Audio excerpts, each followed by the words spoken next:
नमस्कार, आपके साथ मैं हूं समीर अब्बास। बंगाल की सियासत में कल रात वो हुआ जो आचार संहिता लगने के बाद अब तक नहीं हुआ था। बीजेपी सांसद के घर के बाहर एक के बाद एक 14 बम धमाके हुए। इलाका धुआं धुआं हो गया, दहशत फैल गई। अर्जुन सिंह के घर के बाहर ये धमाके हुए। पुलिस की जांच कहां तक पहुंची है ये बताएंगे। हमारे साथ खुद बीजेपी सांसद अर्जुन सिंह भी मौजूद हैं, उनसे बात करेंगे, उनसे पूछेंगे कौन फेंक रहा है उन पर बम, क्यों निशाना बनाया जा रहा है उनके घर को। साथ ही प्रधानमंत्री नरेंद्र मोदी आज बंगाल में हैं। प्रधानमंत्री मोदी पुरुलिया में एक जनसभा को संबोधित करेंगे। कैसी है मोदी के वेलकम की तैयारी और आज मोदी का टारगेट क्या होगा, इस पर बात करेंगे। साथ ही दीदी ने कल अपना घोषणा पत्र जारी कर दिया है। मैनिफेस्टो रिलीज हो गया है टीएमसी का। दीदी के मैनिफेस्टो में कितना दम है, क्या दीदी के वादे हैं, दीदी की हैट्रिक क्या इस बार मुमकिन हो पाएगी, इस पर होगी चर्चा। साथ ही कोरोना की सेकेंड वेव में दीदी की वैक्सीन पॉलिटिक्स पर भी होगी बात कि क्या बंगाल को वाकई कम वैक्सीन दी गई है या मसला कुछ और ही है, बात करेंगे। लेकिन शुरुआत बड़ी खबर के साथ कर रहे हैं। बड़ी खबर यह है कि बीती रात ही बीजेपी सांसद अर्जुन सिंह के घर के पास बॉम्बार्डिंग हुई। एक के बाद एक करके 14 देसी बम फेंके गए। नॉर्थ 24 परगना में अर्जुन सिंह के घर के पास इस हमले में 3 लोग घायल हुए हैं। घर के पास सुरक्षा और कड़ी कर दी गई है। तो इस बमबाजी में 3 लोग घायल हुए हैं, जिसमें से एक अस्पताल में भर्ती बताया जा रहा है। यह देखिए, TV9 भारतवर्ष की टीम पहली मीडिया टीम थी जो कि इस इलाके में पहुंची और वहां से हमारे संवाददाता विपिन चौबे ने आपको यह बताया कि किस तरह से इस धमाके के बाद यहां पर लोग दहशत में हैं। और इस वक्त बीजेपी सांसद अर्जुन सिंह हमारे साथ खुद लाइव मौजूद हैं। अर्जुन सिंह साहब, सबसे पहले मैं आपसे जानना यह चाहूंगा, आपके घर के नजदीक एक एक करके 14 देसी बम फेंके जाते हैं, आपको क्या लगता है टारगेट पर कौन था?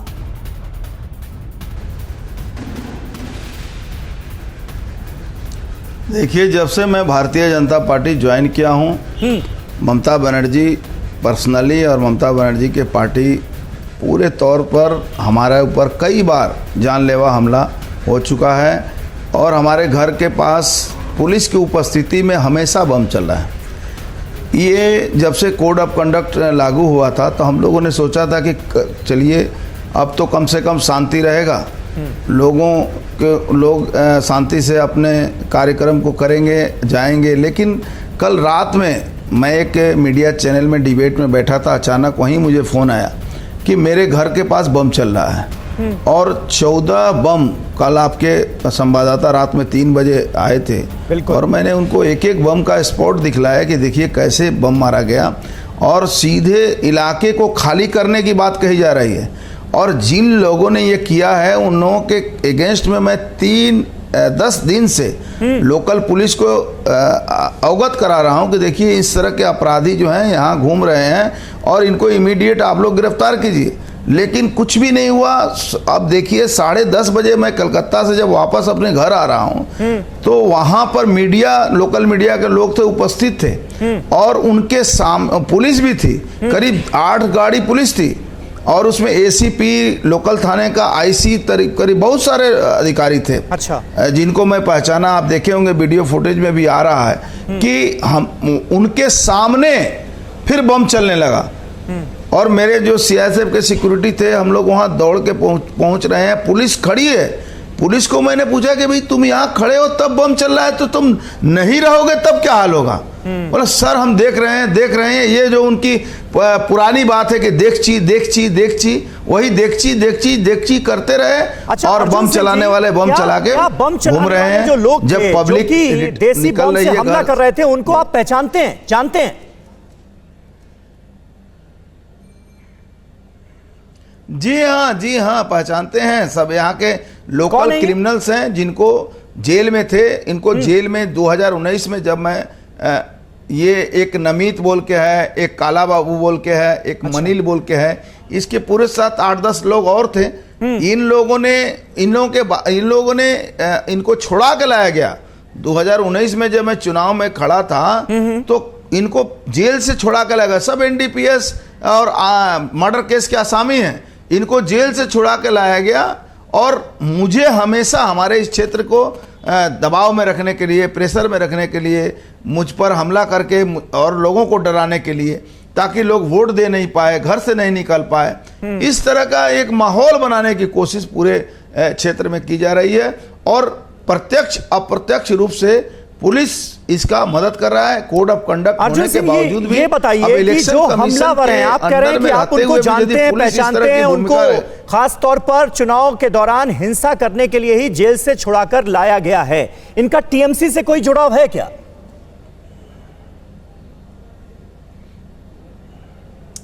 ये टीएमसी तो छुड़ा सकती है। यहां तो टीएमसी पार्टी के लोग ही इस तरह के अपराधियों को, आज बंगाल में अपराधी और पुलिस यही टीएमसी के पास रह गए हैं। और ये अपराधियों को सामने रखकर पुलिस को साथ में लेकर ये अपना काम करते हैं। और वही ये कर रहे हैं 2019 से आज तक। कल जो घटना घटी ये कोई नई घटना नहीं है, इसके पहले भी कई बार हमारे घर के ऊपर अटैक हो चुका है, बगल में मंदिर है उसके ऊपर बम मारा गया। इस तरह के रोज घटनाएं यहाँ घट रही हैं। अच्छा अर्जुन सिंह जी, ये बताइए कि अब आचार संहिता क्योंकि लागू हो चुकी है, जो एडमिनिस्ट्रेशन है वो चुनाव आयोग के अंतर्गत आ चुका है, कई तरह के एडमिनिस्ट्रेटिव फेरबदल भी हो चुके हैं, उसके बावजूद भी चुनावी हिंसा पर लगाम नहीं लग पा रही, ये स्थिति हो गई है बंगाल की। देखिए, जब तक नीचे के अधिकारी, जो नीचे के जो डायरेक्ट ममता बनर्जी के कंट्रोल में हैं, जो इंस्पेक्टर हैं, डीसीपी हैं और लोकल में जो सीपी एसपी हैं, ये एक तरफ से बहुत सारे जो एसपी वगैरह हैं जो इनको इतना उनके समय में इनकी कमाई होती थी कि अब ये इलेक्शन कमीशन का सिर्फ एक हवा है कि इलेक्शन कमीशन इनको ये कर रहा है वो कर रहा है, इनको कोई फर्क नहीं पड़ता है कि भैया हमको तो वहाँ से फायदा है। और एक इनके सिक्योरिटी जो ममता बनर्जी के सिक्योरिटी में बैठे हुए हैं ज्ञानवंत सिंह, उनके साथ इनका डायरेक्ट यदि उनका फोन टेप किया जाए, अगर इलेक्शन कमीशन जानकारी ले तो रोज इंस्ट्रक्शन देते हैं एसपी को और सीपी को कि इस तरह से काम मत करो, ये काम मत करो। और उनके डायरेक्टर सिक्योरिटी जो डायरेक्टर हैं वो ज्ञानवंत सिंह के माध्यम से इंस्ट्रक्शन सब जगह ये जाते रहता है। बट ममता दीदी तो जहां जा रही हैं, जहां जहां चुनावी सभाएं कर रही हैं, वो तो खुद ये कह रही हैं कि मेरी जान को खतरा है।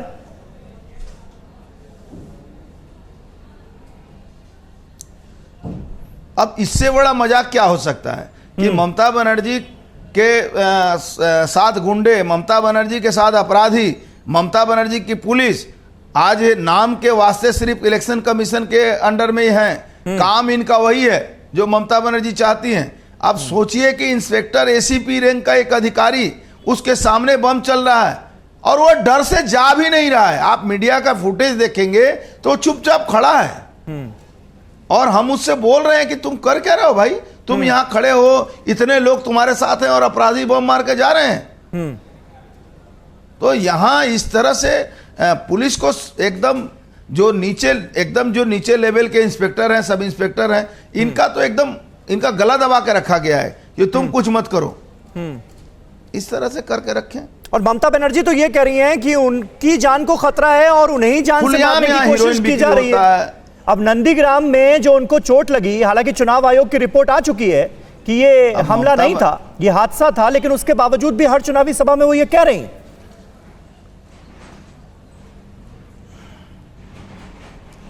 अब देखिए, उनके पास कहने को तो कुछ रह नहीं गया है। अब तो यही कहेंगी, आपके चैनल ने सबसे पहले उस चीज को दुनिया को दिखाया कि यहाँ कोई घटना नहीं घटी थी, एक दुर्घटना हुई होगी। बिल्कुल, ये आपके चैनल ने ही पूरे लोगों का आंख खोला। मैंने अपने 10 मिनट 15 मिनट का शायद वाकया हुआ होगा, तो ये आप देखे होंगे कि आज भी ममता बनर्जी बोले कि पहले सीपीएम मारता था, अब बीजेपी मार रहा है। ममता बनर्जी, मैं उस दिन ही बयान दिया था कि ममता बनर्जी एक नाटक करती हैं और उस नाटक का फरिश्त जो है बहुत लंबा है। लेकिन 10 साल के शासन जब अब उनके साथ पब्लिक नहीं है तो जाने के लिए फिर वही कार्ड खेलने की कोशिश कर रही हैं, जो सिंपैथी कार्ड है कि हमको सिंपैथी मिले। जब ये विपक्ष में थी, इनको सिंपैथी कार्ड निश्चित रूप से मिला। और जब शासन में आई और जब शासन जाने वाला है तो फिर सिंपैथी कार्ड खेल रही हैं। सबसे बड़ी बात देखिए, इस मुद्दा ये नहीं है कि ममता बनर्जी कह रही है कि मेरे ऊपर हमला होने वाला है या मेरे ऊपर हमला हो रहा है। आज इनके जो बड़े बड़े नेता हैं 6 महीना पहले से बोल रहे हैं कि ममता बनर्जी पर हमला होने वाला है। मैंने इस घटना के बाद, नंदीग्राम घटना के 10 दिन पहले ट्वीट किया था कि जिस दिन कोड ऑफ कंडक्ट लागू हुआ, 4 IPS को लाया गया था इनके सिक्योरिटी जिम्मा में, और इसीलिए लाया गया था कि पुलिस में भी तो हम लोग के भी लोग हैं, हम लोग के भी पहचान वाले लोग हैं। बताएं कि इसीलिए लाया गया था कि ये अपने ऊपर हमला कराएंगी, जय श्री राम का नारा दिलवाकर हमला कराएंगी और एक मैसाकर पूरे बंगाल में एक दंगा की स्थिति पैदा करके सिंपैथी लेंगी। लेकिन आपके चैनल और आपका यहाँ का जो जूनियर लेवल का जो अधिकारी हैं, जो इन्होंने इंक्वायरी किया, उन्होंने साबित कर दिया, वहां की पब्लिक ने साबित कर दिया कि यहाँ कुछ हुआ नहीं था। नहीं तो पूरे बंगाल को जलाने की इनकी साजिश थी, जिसको इलेक्शन कमीशन भी समझा और उनको सही जवाब भी दिया। और इस बीच अर्जुन सिंह जी, अधिकारी सबके लिए चिंता का सबब यह है कि रक्त रंजित सियासत का दौर जो है बंगाल में, ये थमने का नाम नहीं ले रहा है। आप देखिए, उत्तर 24 परगना में ही आपके घर से नजदीक ये बमबाजी की जाती है। नॉर्थ 24 परगना में ही फिरोज कमाल गाजी, जो कि आप ही की पार्टी के नेता थे, उन पर भी अटैक हो चुका है पिछले महीने ही। इससे पहले हमने देखा था मुर्शिदा में जाकिर हुसैन, जो कि ममता सरकार में मंत्री हैं, उनके ऊपर बम से अटैक कर दिया गया। तो लगातार इस तरह की जो गतिविधियां सामने आ रही हैं, हिंसा सामने आ रही है, यह बड़ी चिंता का सबब है। इससे निपटा कैसे जाएगा?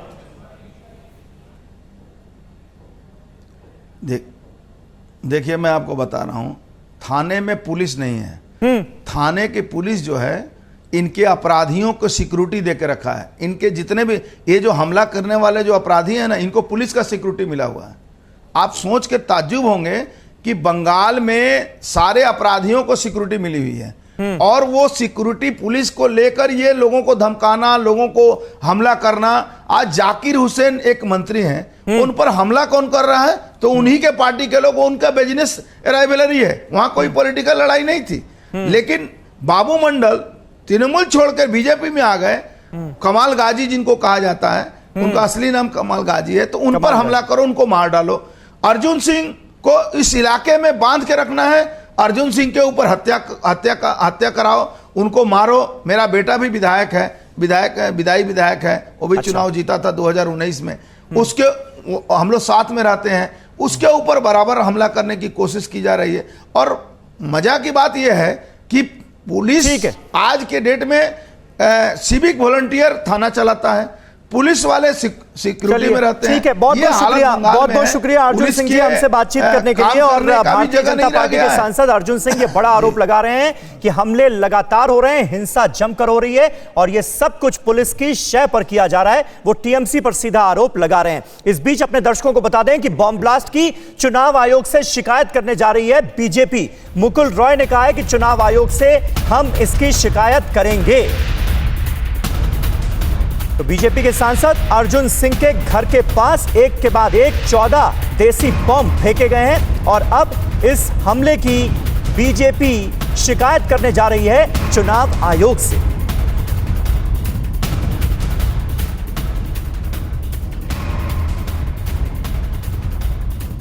तो लगातार इस मुद्दे पर जमकर बयानबाजियां हो रही हैं। बॉम्ब हमले के बाद कैलाश विजयवर्गीय ने कहा है कि ऐसे हालात में शांतिपूर्ण चुनाव नहीं हो सकता। बीजेपी के लोग जान हथेली पर लेकर चुनाव लड़ रहे हैं, और टीएमसी के गुंडे पुलिस के सामने बॉम्ब और बंदूकें चला रहे हैं। ये कह रहे हैं कैलाश विजयवर्गीय, बीजेपी के बंगाल प्रभारी।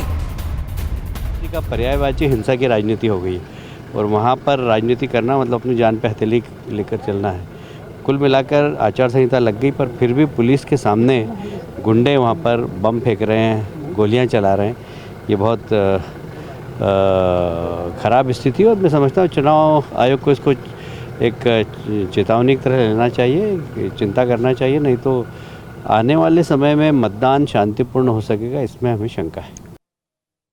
और बंगाल बीजेपी के प्रेसिडेंट दिलीप घोष ने कहा है कि जब तक बंगाल में दीदी की सरकार रहेगी, बमबाजी यूं ही होती रहेगी। साथ ही घोष ने कहा कि दीदी सिंपैथी के लिए पैर में प्लास्टर लगाकर घूम रही हैं।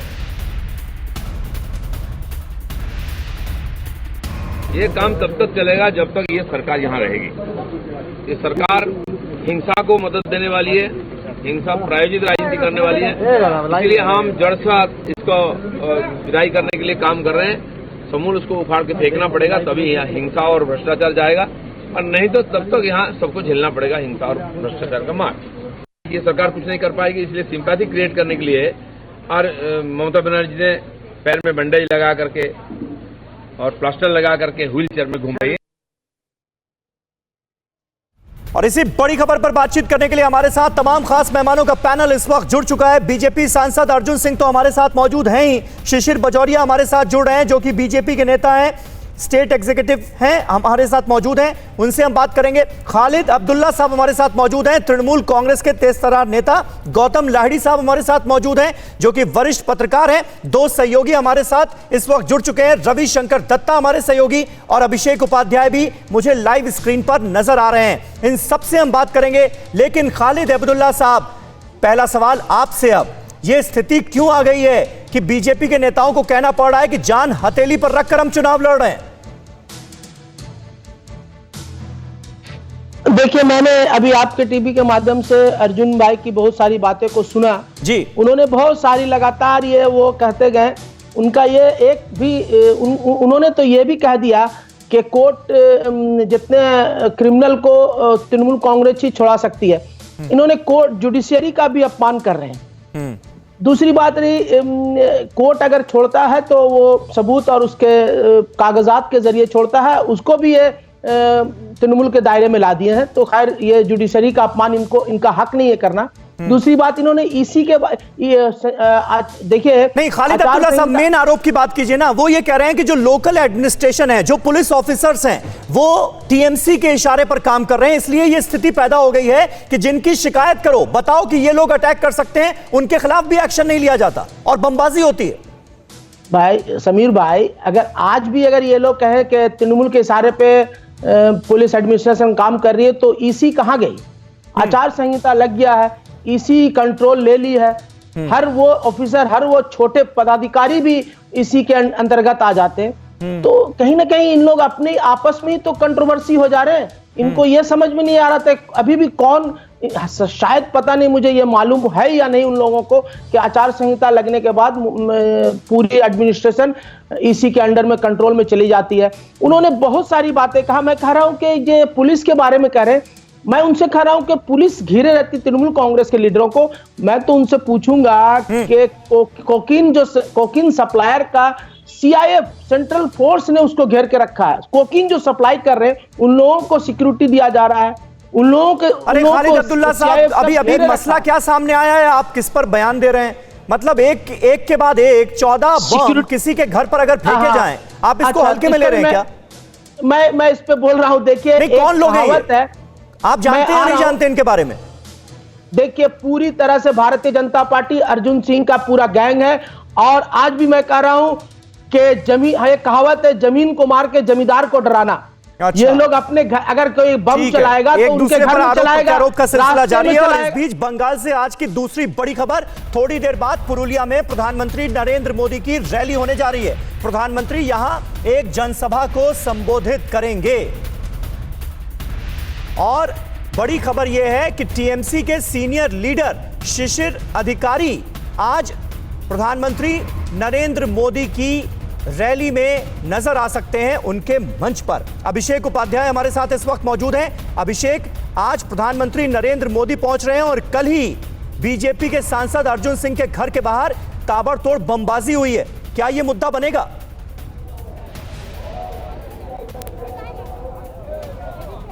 देखिए, ये पुरुलिया का वही ग्राउंड है जहां पर पीएम मोदी की रैली कुछ देर में शुरू होने जा रही है। लोगों के आने का सिलसिला जारी है, काफ़ी भीड़ यहां पर आ रही है। और पुरुलिया बहुत महत्वपूर्ण है बीजेपी के लिए, क्योंकि जंगल महाल के इलाके में ज़बरदस्त पैठ बनाई है बीजेपी ने 2019 के लोकसभा चुनाव में। और ये सवाल लगातार पार्टी की ओर से उठाया जा रहा है कि टीएमसी के ओर से टारगेट किया जा रहा है, चुनाव प्रचार नहीं करने दिया जा रहा है। यहाँ पर पुरुलिया में भी ये घटना घटी है। यहाँ पर भी एक जो रथ है है उस रथ पर अटैक किया गया। अर्जुन मुंडा जो केंद्रीय मंत्री उनसे कल हमने बात की, उन्होंने कहा मैं जैसे पहुंचा मेरे सामने ये अटैक हुआ है। तो ये अटैक की कहानी बैरकपुर से लेकर पुरुलिया तक तमाम जगहों पर बीजेपी की ओर से उठाई जा रही है। और प्रधानमंत्री इस बात का जिक्र करेंगे या नहीं ये तो नहीं इस बात का हम अंदाजा लगा सकते हैं, लेकिन बीजेपी के नेता यहां भी इस मुद्दे को जोर शोर से उठा रहे हैं, पुरुलिया में भी। जी ठीक है अभिषेक, बिल्कुल आप हमारे साथ बने रहें। पुरुलिया में अभिषेक उपाध्याय वहीं पर मौजूद हैं जहां आपसे थोड़ी देर बाद प्रधानमंत्री नरेंद्र मोदी को एक जनसभा को संबोधित करना है। वहीं टीएमसी के सीनियर लीडर शिशिर अधिकारी, जो कि अभी तक सांसद भी हैं टीएमसी के, उनका ममता पर वार सामने आया। भतीजे को बढ़ाने के लिए हमारी अनदेखी की गई, शिशिर अधिकारी ये कहते हुए नजर आ रहे हैं। जहां मेरा बेटा जाएगा वहीं मैं भी जाऊंगा, ये शिशिर अधिकारी ने साफ कर दिया है। प्रधानमंत्री मोदी की रैली में जरूर जाऊंगा, शिशिर अधिकारी ये कह रहे हैं। बेटे का समर्थन करूंगा, कहेंगे तो बीजेपी ज्वाइन भी कर लूंगा।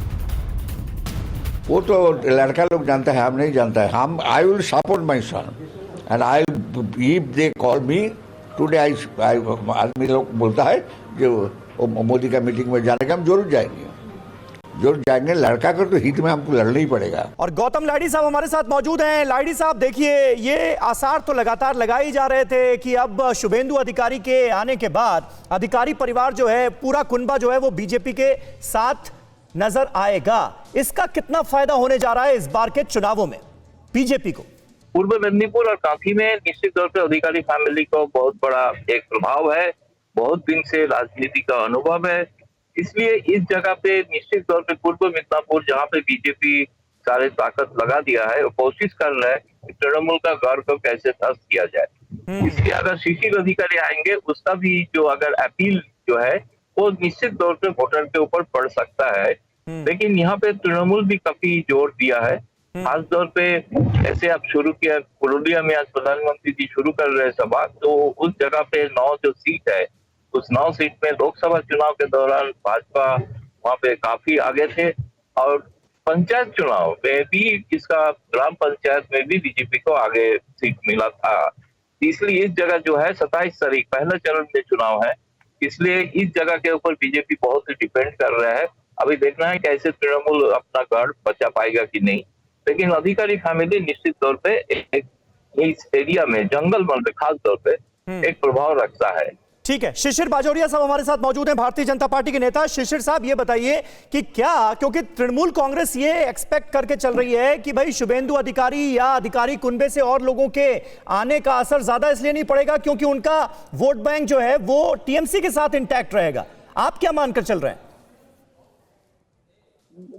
उनकी इच्छा जो वो समझ ले, हाँ, मगर जिस दिन मतगणना होगा वो पता चल जाएगा। कि देखिए, वोट बैंक नहीं, वोटर होता है वो जो सर्वोपरि होता है, जो जनता है वो निर्णय करता है। यदि ये सोचते हैं कि इनका खजाना है और उस पर हाथ डालेंगे और खजाने को निकालेंगे, तो ये इनकी भूल सोच है। मगर मैं आपके दर्शकों को एक छोटा सा स्पष्ट कर दूं, हमारे तृणमूल के भाई ने बहुत गलत बयान दिया, उसको जरा ठीक कर दूं। ये बोलते हैं कि बीजेपी ने अपने न्यायपालिका पे भी आंच उठाया।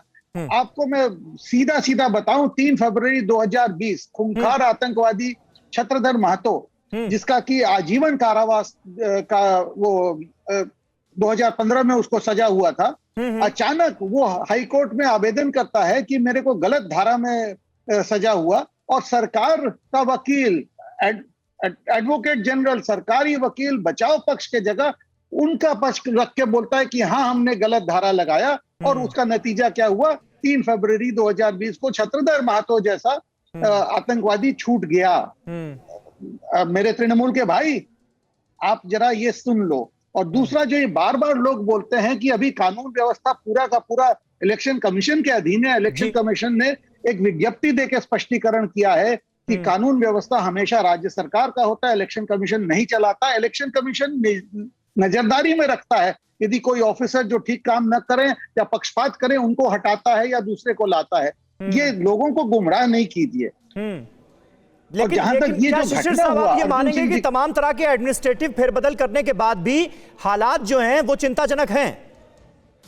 सब, इसमें कोई दो बात नहीं है। कल रात का जो घटना जो आप लोग दिखाए हैं, जो हमारे सांसद अर्जुन सिंह जी के घर में हुआ है, ये देखिए पुलिस मुख दर्शक, वो हमें भी कल आपके लाइव पर्दे में मैं खुद देखा हूं कि पुलिस मुख दर्शक थे और उनके सामने बम चल रहा है। ठीक हुआ, हमको दृश्य याद दिलाया 10 दिसंबर मैं भी उस काफिला में था। हमारे सर्वभारतीय सभापति अखिल भारतीय सभापति नड्डा जी के काफिला में जब हमला हुआ, बहुत बड़ी पुलिस की तैनाती थी, बहुत बड़ी तैनाती थी। बिल्कुल, एक के बाद एक लगातार ऐसी घटनाएं जो हैं वो सामने आ रही हैं। अर्जुन सिंह जी, ऐसे में आप बीजेपी चुनाव आयोग से शिकायत करने जा रही है, क्या शिकायत, क्या डिमांड आप लोग चुनाव आयोग से करेंगे?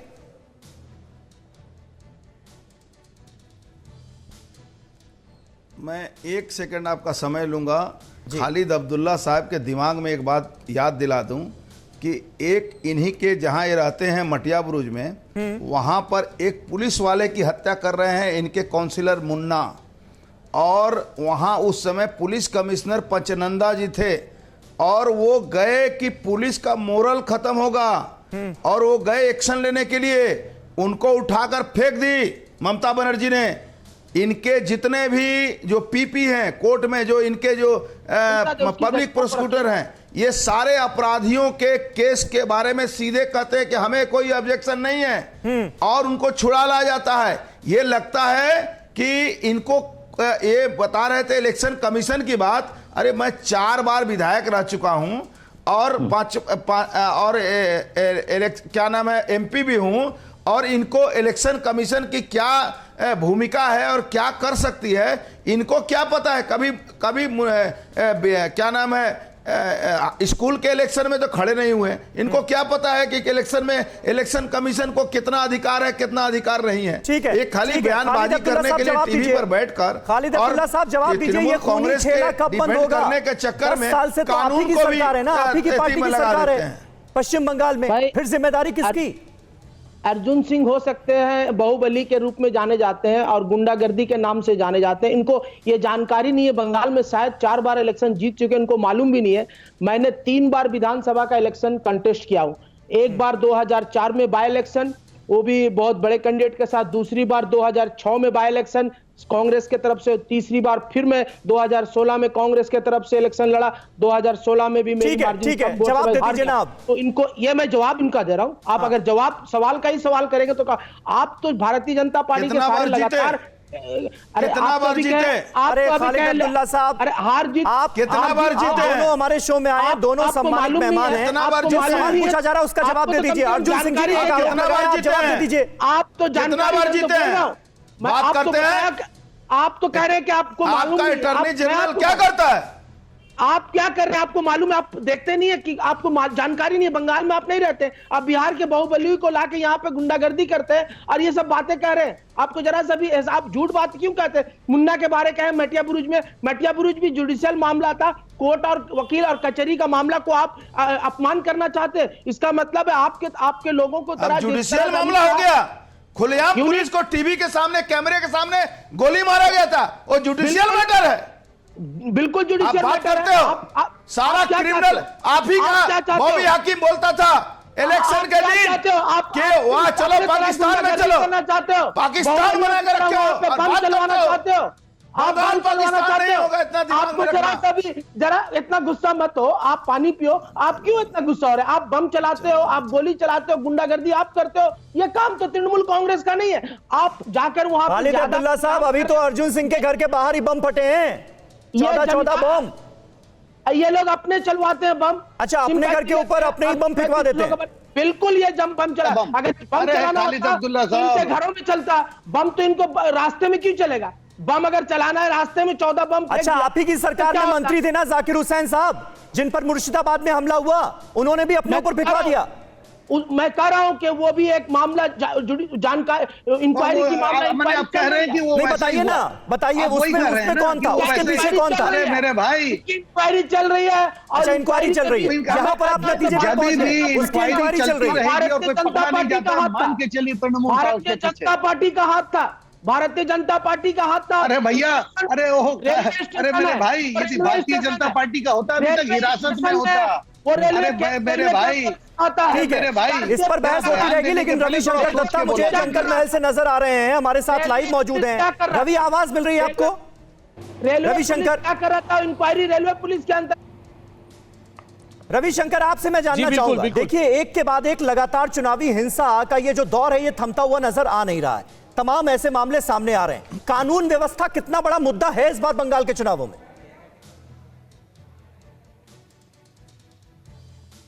देखिए, इस बार बंगाल के चुनाव में जो मुद्दे हैं उनमें से एक बड़ा मुद्दा है कानून का मुद्दा, क्योंकि लॉ एंड ऑर्डर का जो सिचुएशन है, राज्यपाल जगदीप धनखड़ ने लगातार इसमें आपत्ति जताया है कि पश्चिम बंगाल में लॉ एंड ऑर्डर सिचुएशन ठीक नहीं है।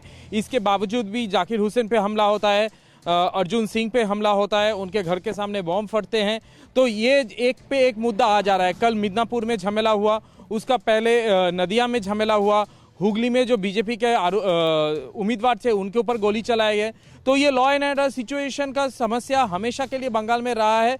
लेफ्ट के ज़माने में भी थे, अभी भी है, आगे भी रहेंगे। जब तक इसके ऊपर कड़ी कार्रवाई नहीं किया जाता, जो लोग ये काम कर रहे हैं, अगर किसी को पता है कि कौन ये काम कर रहा है, इसको लेकर अगर चुनाव आयोग के पास जाके उनको कंप्लेन करके आइडेंटिफाई करवा के इन लोगों को हिरासत में नहीं लिया जाता, तब तक ये रोकने वाली बात नहीं है।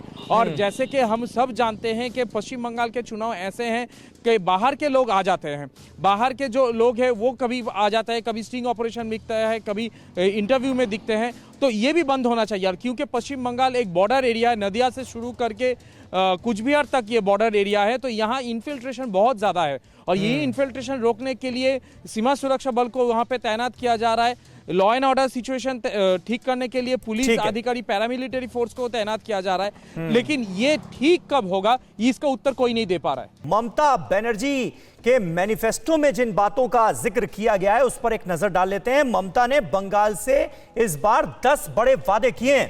पहले आपको बताते हैं ममता के वो 10 वादे जिनके सहारे ममता हैट्रिक लगाने की प्लानिंग कर रही हैं। इस बार के चुनावों में ममता बनर्जी ने लक्ष्य क्या रखा है और जनता से क्या वादे किए गए हैं कि अगर हमारी सरकार रिपीट होती है, तीसरी बार अगर ममता बनर्जी मुख्यमंत्री बनती हैं बंगाल की, तो बंगाल में होगा क्या, ये जरा आपको दिखाते हैं कि टीएमसी के मैनिफेस्टो में दीदी ने इस बार बंगाल से कितने वादे किए हैं। ये देखिए, पहला वादा, दुआरे योजना के तहत घर तक राशन पहुंचाया जाएगा। यह कहा गया है विधवा पेंशन के तौर पर 1000 रुपए दिए जाएंगे। इसके अलावा निम्न आय वर्ग के जो लोग हैं उनको सालाना 6000 रुपए की सरकारी मदद देने का भी वादा ममता बनर्जी ने किया है। इसके अलावा गरीब SC ST वर्ग के लोगों को सालाना 12000 रुपए दिए जाएंगे सरकारी सहायता के तौर पर। हर परिवार को 5 लाख का स्वास्थ्य साथी बीमा, इसका भी ऐलान किया गया है। आप देखिए, जो केंद्र की आयुष्मान भारत योजना है वो अभी तक बंगाल में लागू नहीं हो पाई और बीजेपी से मुद्दा बना रही है, तो स्वास्थ्य योजना का भी वादा किया गया है। छात्रों को 10 लाख तक का विशेष क्रेडिट कार्ड मुहैया कराया जाएगा अगर टीएमसी की सरकार तीसरी बार राज्य में बनती है। तो हर साल 5 लाख युवाओं को रोजगार देंगे, यह कहा गया है ममता बनर्जी की तरफ से। टीएमसी के घोषणा पत्र में 50 शहरों में 2500 मां कैंटीन खोली जाएंगी, जिनमें 5 रुपए में गरीबों को खाना अवेलेबल कराया जाएगा। इसके अलावा 10 लाख MSMEs, 2000 बड़े इंडस्ट्रियल यूनिट्स लगाए जाएंगे बंगाल के अंदर। यानी बंगाल के डेवलपमेंट का खाका जो है वो इसमें खींचा गया है। सभी 23 जिलों में मेडिकल कॉलेज बनाएंगे, ये वादा किया गया है। अब आपको दिखाते हैं दीदी के वादे और उन वादों का क्या हुआ असर। ये जरा देखिए, दीदी के वादे, सामान्य वर्ग के परिवार को सालाना 6000 रुपए, असर 1.6 करोड़ परिवारों तक पहुंच। SC ST परिवारों को सालाना 12000 रुपए और 29% है SC ST आबादी बंगाल की। तो कहीं ना कहीं एक वोट बैंक को साधने की कोशिश भी। महिलाओं के 10 लाख सेल्फ हेल्प ग्रुप हैं, 49% महिला वोटर्स हैं, तो खासा असर पड़ सकता है और असर के मद्देनजर ही ये सारे वादे किए गए हैं। छात्रों के लिए स्टूडेंट क्रेडिट कार्ड की बात की गई है। हम सब ये जानते हैं कि बंगाल में 20 लाख से ज्यादा युवा हैं, तो युवा वोटर्स को भी लुभाने की कोशिश टीएमसी ने की है। इसके अलावा किसानों का अनुदान बढ़ाकर 10,000 करने की बात कही गई है और 70 लाख किसान हैं बंगाल में जिनके वोट्स पर नजर है टीएमसी की।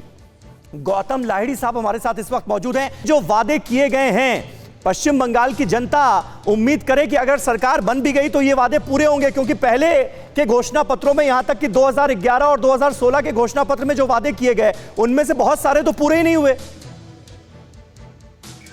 ये चुनाव के समय में तो हर पॉलिटिकल पार्टी जनता को लुभाने के लिए इस तरह का वादा करते हैं, लेकिन वादा के साथ साथ अगर राज्य का आर्थिक स्थिति जो है, अर्थात मतलब ये सारे कार्यक्रम जो लागू करने में कितना रुपया लगेगा, राज्य कहाँ से पैसा लाएगा, ये भी साथ में एक जिक्र करते हैं, लोगों में एक विश्वास पैदा होता है। देखिए, एक बार चुनाव आयोग ने कहा था कि ऐसे आप वादा मत कीजिए जिसको आप लागू नहीं कर पाएंगे। ये चुनाव आयोग का पहले गाइडलाइन भी है, चुनावी इलेक्शन मैनिफेस्टो के ऊपर गाइडलाइन है। हाँ। ये गाइडलाइन की अनुसार भी देखना है कि कुछ एक वादा है, मैंने सुना है कि चुनाव आयोग कुछ संज्ञान में ले रहे हैं कुछ घोषणा, लेकिन ये तो लागू तो नहीं, क्योंकि पश्चिम बंगाल का ऊपर एक बहुत बड़ा कर्ज है, पुराना कर्ज है, कर्ज विवाद में उसका और भी बड़ा है। बिल्कुल सही बात। खालिद अब्दुल्ला साहब, ऐसे में कैसे यकीन दिलाएंगे कि अगर सरकार बन भी जाती है तो इस बार हम इन वादों को पूरा करेंगे, क्योंकि पिछली बार जो वादे आपने किए थे वो सारे तो पूरे हुए नहीं, इसलिए लोग अब यकीन नहीं कर पाते पार्टियों के घोषणा पत्रों पर।